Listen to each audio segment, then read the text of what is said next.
Hello friends, welcome back to my YouTube channel. Today I'm going to explain you type of plants. Okay, first yesterday you have studied about standing plants and single use plants. Now we are going to discuss about objective and strategy, law policies, and for this procedures. Okay, we are going to discuss about four type of plants today. First is objective. They are aimed towards with the activities are directed. They are and result of it.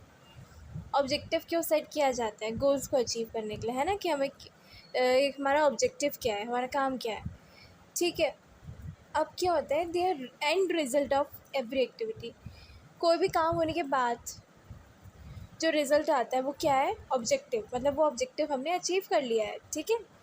It should be related to single activity. ये एक single activity से related होना चाहिए, ठीक है। It should be related to result से related होना चाहिए। रिजल्ट आना चाहिए, जो हमारा ऑब्जेक्टिव हो उसका रिजल्ट आना चाहिए। इट शुड बी मेजरेबल, और मेजरेबल होना चाहिए, ठीक है, कि हमने ऑब्जेक्टिव जो है वो जैसा हमने प्लान किया था वैसा अचीव किया है नहीं किया है। It should have time limit for achievement of objective, और एक टाइम लिमिट होनी चाहिए कि ये गोल है हमारा और हमको इतने टाइम में अचीव करना है। Suppose company has a goal of producing 1000 units of any product, the company has to achieve its goal on time, its objective on time, and the end result of that activity will be only with the objective, and that it has to achieve in time. Okay, it should be achievable होना चाहिए, ठीक है। मतलब जो हमने decide किया वैसा होना भी चाहिए। It service guide for overall planning. It is set by top level management, ठीक है। पूरी प्लानिंग के लिए गाइड करता है, ठीक है। मतलब हमने जो प्लान किया है वो उसको गाइड करते हैं कि ऐसे काम करना है। And it is set by top level management. Top level management जो है सबसे हाई लेवल मैनेजमेंट होता है, तो टॉप लेवल मैनेजमेंट वो सेट करता है, ठीक है, objective. Second is strategy. It is comprehensive plan to achieve organization objective. Organization के ऑब्जेक्टिव को अचीव करने के लिए बनाई जाती है strategies. The dimensions of strategy determining long term objective, ठीक है। स्ट्रैटेजी जो है वो लॉन्ग टर्म ऑब्जेक्टिव्स के लिए बनाई जाती है, ठीक है। मतलब बहुत ही लॉन्ग टाइम तक एक सी स्ट्रैटेजी फॉलो की जाए। सपोज़ कुछ बिजनेसमैन की स्ट्रैटेजी होती है ना कि उनको अपने कस्टमर को ऐसी सर्विस देनी है कस्टमर अट्रैक्ट हो, उन्हीं का प्रोडक्ट खरीदे, है ना। तो क्या है, लॉन्ग टाइम तक यही कस्टमर वो कंपनी अपनी स्ट्रैटेजी बना के रखती है, ठीक है।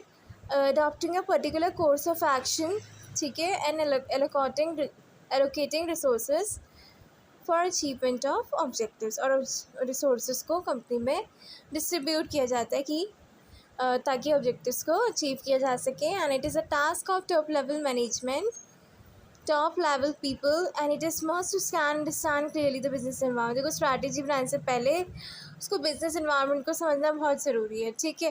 क्योंकि अगर उसको पता नहीं चलेगा कि क्या चल रहा है मार्केट में, क्या डिमांड है, उस हिसाब से ही तो वो ऑब्जेक्टिव्स को सेट करेगा। ऑब्जेक्टिव सेट होगा तो फिर वो स्ट्रैटेजी बनाएगा उस ऑब्जेक्टिव को अचीव करने के लिए, है ना। लॉन्ग टर्म तक वो स्ट्रैटेजी को फॉलो करेगा, वो टेक्निक को फॉलो करेगा, और उस हिसाब से रिसोर्सेज भी बांटेगा ऑर्गेनाइजेशन में।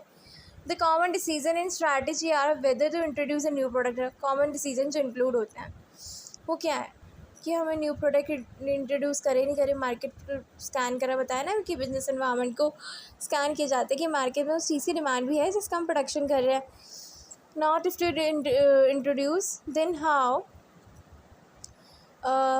Finding out customer for your products, making changes in, या अपने प्रोडक्ट्स को बेचने के लिए कस्टमर कैसे लाएं, कस्टमर को कैसे अट्रैक्ट करें, कैसे अपने प्रोडक्ट की सेल बढ़ाएं, कैसे एग्जिस्टिंग प्रोडक्ट में अगर कस्टमर को कोई कंप्लेन है प्रोडक्ट में, कस्टमर कुछ और बढ़ के चाहता है, कुछ इम्प्रूवमेंट चाहता है क्वालिटी में, तो उसको कैसे हम लोग इम्प्रूव करें उसकी क्वालिटी, है ना। तो स्ट्रैटेजी इन सब चीज़ों से ही ज़्यादा रिलेटेड बनाई जाती है। नेक्स्ट क्या है, पॉलिसी। पॉलिसी क्यों बनाई जाती है? It can be defined as organization response to particular problem. Policy क्या है? प्रॉब्लम को रिस्पॉन्स देना। आपके पास कोई प्रॉब्लम आई, आपने उसका सॉल्यूशन निकाला, वो क्या है? एक पॉलिसी के थ्रू, ठीक है। आपने जो सॉल्यूशन निकाला वो क्या है? वो आपकी एक पॉलिसी है, आपने उस प्रॉब्लम का सॉल्यूशन निकाला। In simple word is organisation on way of handling problems को हैंडल करने का खुद का एक तरीका है ऑर्गेनाइजेशन का। They are made at every level मतलब top level, middle level, low level. Top level जहाँ पे मैनेजर्स होते हैं, मिडिल लेवल सुपरवाइजर्स होते हैं, थर्ड लेवल मिडिल लेवल में डिपार्टमेंट्स होते हैं, sale department, purchase department. Third level में भी जितने भी एम्प्लॉयज़ लेबर्स वगैरह होते हैं और क्लर्क वगैरह होते हैं, तो वो सब प्लान करते हैं, वो सब पॉलिसीज़ बनाते हैं। हर लेवल में कोई ना कोई प्रॉब्लम्स आ सकती हैं, तो इस प्रॉब्लम्स को फेस करने के लिए वो पॉलिसीज़ बनाते हैं। ठीक है, policy act as a guide to take decision in unexpected situation. ठीक है, अगर कभी कोई भी अनएक्सपेक्टेड चीज़ हो जाती है जो आपने सोचा ही ना हो कि ऐसा हो जाएगा, तो उसको सॉल्व करने के लिए पॉलिसी बनाई जाती है। ओके, फॉर एग्जांपल स्कूल में हाँ पॉलिसी इशूइंग इन रिचर फॉर्म ओनली। अगर एक एग्जांपल है कि स्कूल की पॉलिसी है कि वो 60% से नीचे वाले बच्चों को नहीं लेती। क्यों? क्योंकि क्या होता है, स्कूल की रेपुटेशन ख़राब हो जाती है ना, ये स्कूल की पॉलिसी है। क्योंकि अगर वो अपने स्कूल में बुद्धू बच्चों को भरेगी तो उसके स्कूल की रेपुटेशन ख़राब होगी, सब कहेंगे कि हाँ यहाँ तो बुद्धू बच्चे पढ़ते हैं, तो होशियार बच्चे है ही नहीं। तो आपने देखा भी होगा, जितने भी वेल रेपुटेड स्कूल होते हैं उनमें पहले इंटरव्यू होता है, और अगर बच्चे की अच्छी परसेंटेज है, वो इंटरव्यू क्रैक कर लेता है, उसके बाद ही उनको एडमिशन दिया जाता है, ऐसे उनको एडमिशन नहीं दिया जाता है ना। तो ये क्या है, हर स्कूल की अपनी पॉलिसी होती है ना। जैसे हर बैंकिंग इंस्टीट्यूशन में भी जाते हैं, वहाँ भी पॉलिसीज़ होती हैं कुछ ना कुछ, कि ये रूल्स हैं, या ऐसे रूल्स अलग चीज़ हो गई। पॉलिसी मीन्स प्रॉब्लम्स को हैंडल करना, प्रॉब्लम्स को कम करने का तरीका, ठीक है, या उसको हैंडल करने का तरीका। ठीक है, रूल्स तो कुछ रूल है, आज संडे को जो है वो बंद रहेगा बैंक, तो that is a rule, that is not a policy. Okay, procedures. Next is procedures. They are required steps in advance to handle future conditions. The sequence to be followed by employees and different situations must be predetermined. ठीक है, मतलब आने वाले समय में अगर कोई भी फ्यूचर में कैसी कंडीशन आती है, उसको कैसे हम लोग सॉल्व करेंगे, कैसे उससे डील करेंगे, जिसके बारे में प्रिपेयर करना। ठीक है, procedures and different situation must be. वह तो पहले से ही अगर तैयार करके रखेंगे अपने आप को, तो क्या है कि दिक्कत नहीं आएगी फ्यूचर में। So that every one follow same step, the procedure can be defined as exact manner in which activity has to be accomplish.